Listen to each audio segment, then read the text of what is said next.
কোনো হরর সিনেমার দৃশ্য মনে হলেও এটি আসলে বাস্তব। কালো অন্ধকার এক ঘরের ভিতরে আছে 3টি ভূত, যা দেখতে ভিড় শিশু থেকে শুরু করে তাদের অভিভাবকদের।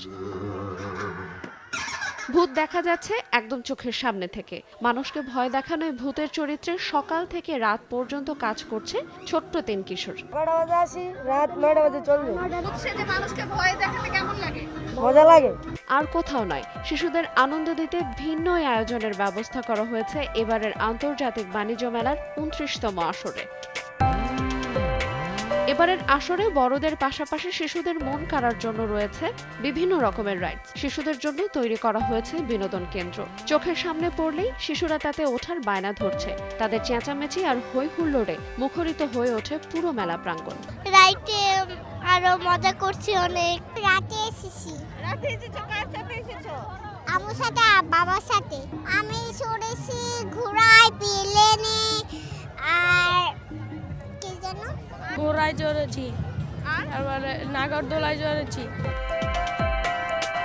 ছুটির দিনে শিশুদের নিয়ে বাণিজ্য মেলায় ঘুরতে এসে খুশি তাদের অভিভাবকরাও। এসে অনেক ভালো লাগছে, ছেলে নিয়ে আসছে, ছেলে অনেক খুশি। আর দুইবার আসছে, এবার নিয়ে আসছে পরিবার। ভালো লাগছে, পরিবেশ অনেক সুন্দর, নিরাপত্তা ব্যবস্থা ভালো।